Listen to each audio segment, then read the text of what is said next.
24 જુલાઈએ રાત્રિના સમયે ગોંડલના રીબડામાં અનિરુદ્ધસિંહ જાડેજાના ભત્રીજાના પેટ્રોલ પંપ પર ફાયરિંગ થાય છે અને ત્યાર પછી ખળભળાટ મચી જવા પામે છે, કેમ કે ગોંડલમાં બે બળિયાઓની લડાઈ ઘણા સમયથી ચાલી રહી છે। આ મામલે એક મોટા સમાચાર સામે આવ્યા છે। વૈષ્ણવજન તો તેને કહીએ જે પીડ પરાઈ જાનાને રે। નમસ્કાર, આપ જોઈ રહ્યા છો નવજીવન ન્યૂઝ અને હું છું આપની સાથે તોફિક ગાંચી। ગોંડલમાં બે બળિયાઓની લડાઈ એક લાંબા સમયથી ચાલી રહી છે અને બંને બળિયાઓને પોતાનું શાસન ત્યાં સ્થાપિત કરવું છે અને ત્યાંની જે પ્રજા છે તે પ્રજાને તેમના તાબામાં રાખવી છે। આવી વાતો અને આવી ચર્ચા સતત ત્યાં ચાલી રહી છે।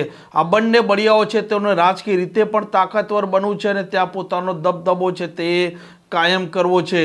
24 જુલાઈના રાત્રિના સમયે અનિરુદ્ધસિંહ જાડેજા જે પોતે અત્યારે ફરાર છે અમિત ખૂંટના કેસમાં, તેમના ભત્રીજાના પેટ્રોલ પંપ પર આજ રીબડામાં રાત્રિના સમયે બે યુવકો મોટરસાઇકલ પર આવે છે।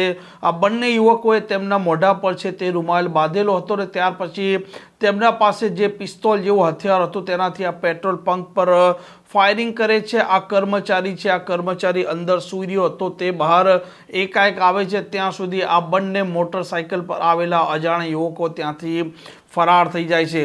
આ ફાયરિંગની ઘટના પછી પોલીસનો કાફલો પણ ઘટના સ્થળે પહોંચે છે। આ સમગ્ર ઘટના સીસીટીવીમાં કેદ પણ થઈ હતી અને ત્યાર પછી પોલીસ એક પછી એક સીસીટીવી ચકાસે છે અને અંતે આ મામલે બે આરોપી સહિત કુલ 4 વ્યક્તિઓ છે તેઓને ઝડપી લેવામાં આવે છે અને આ મામલે ગોંડલ તાલુકા પોલીસે આરોપીઓને કોર્ટમાં રજૂ કર્યા હતા। 10 દિવસના તેમણે રિમાન્ડ માંગ્યા હતા, પરંતુ જે પ્રકારે કોર્ટે પોલીસની દલીલ અને પુરાવાના આધારે આ આરોપીઓ છે ચારે ચાર તેઓના 6 દિવસના રિમાન્ડ મંજૂર કરવામાં આવ્યા છે, જેમાં 2 શાર્પ શૂટરોનો પણ સમાવેશ થાય છે।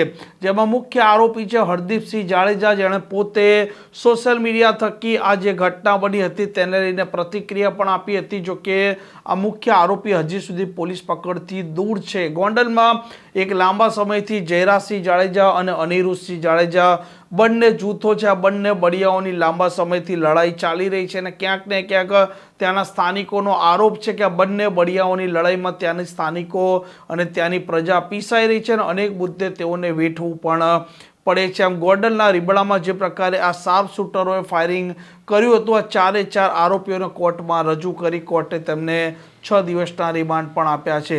આ પ્રકારના સમાચાર, પ્રકારના અહેવાલ માટે નવજીવન ન્યૂઝની ચેનલ જોવાનું ને સબસ્ક્રાઇબ કરવાનું ભૂલતા નહીં। નમસ્કાર।